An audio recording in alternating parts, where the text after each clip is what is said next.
പുതിയ വനനിയമം നടപ്പാക്കാൻ സർക്കാരിനെ അനുവദിക്കില്ലെന്ന് കർഷക കോൺഗ്രസ് നേതൃസംഗമം.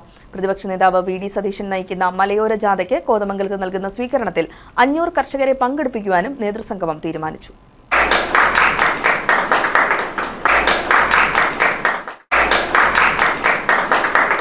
കർഷക സമരങ്ങളെ തുടർന്ന് മാറ്റിവെച്ച കർഷക നിയമം ഒരിക്കലും പാസാക്കാൻ അനുവദിക്കില്ലെന്ന് കർഷക കോൺഗ്രസ് സംസ്ഥാന വൈസ് പ്രസിഡന്റ് മുഹമ്മദ് പനക്കൻ വ്യക്തമാക്കി. കർഷകരുടെ ഒട്ടേറെ നീറുന്ന പ്രശ്നങ്ങളുണ്ട്. നമ്മൾ ഈ അടുത്ത കാലത്തെല്ലാം കണ്ടു.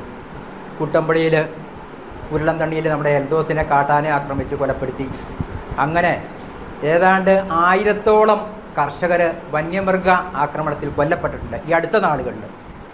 കൂടാണ്ട് ഏതാണ്ട് 8,000-ഓളം കൃഷിക്കാർക്കും മറ്റുള്ളവർക്കും സാരമായി പരിക്കേറ്റിട്ടുണ്ട്. ഇത് അടുത്ത നാളിലാണ്, അതിന് മുമ്പുള്ള കണക്കൊന്നും ഇവിടെ ഇല്ല. അപ്പോൾ ഇതെല്ലാമായിട്ടും ഈ സർക്കാർ, ഈ പിണറായി സർക്കാർ അനങ്ങാപ്പാറ നയമാണ് ഇവിടെ സ്വീകരിക്കുന്നത്. അതിനെതിരെയാണ് നമ്മളുടെ ഈ സമരം. കൂടാണ്ട് കർഷക ദ്രോഹ നടപടികൾ. അതുകൊണ്ട് ബഫർ സോൺ എന്ന് പറഞ്ഞാൽ കാർഷിക മേഖലയെയും കൃഷിക്കാരും മറ്റും താമസ സ്ഥലത്തെയും ഒഴിവാക്കിയിട്ട് വേണം എന്നാണ് നമ്മൾ ഇതിനു മുമ്പും എപ്പോഴും നമ്മൾ ആവശ്യപ്പെടാറുള്ളത്. പക്ഷേ അതൊന്നും സർക്കാർ കൈക്കൊണ്ടിട്ടില്ല. അപ്പോൾ ഇതിനെതിരെയാണ് നമ്മുടെ സമരം. കർഷക കോൺഗ്രസ് കോതമംഗലം നിയോജക മണ്ഡലം നേതൃസംഗമം ഉദ്ഘാടനം ചെയ്ത് സംസാരിക്കുകയായിരുന്നു അദ്ദേഹം. പ്രതിപക്ഷ നേതാവ് വി.ഡി. സതീശൻ നയിക്കുന്ന മലയോര ജാഥയ്ക്ക് കോതമംഗലത്ത് നൽകുന്ന സ്വീകരണത്തിൽ 500 കർഷകരെ പങ്കെടുപ്പിക്കുവാനും നേതൃസംഗമം തീരുമാനിച്ചു.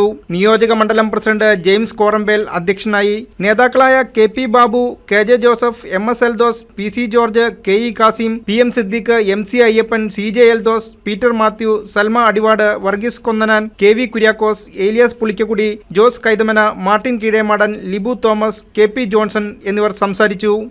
News desk, KCV news.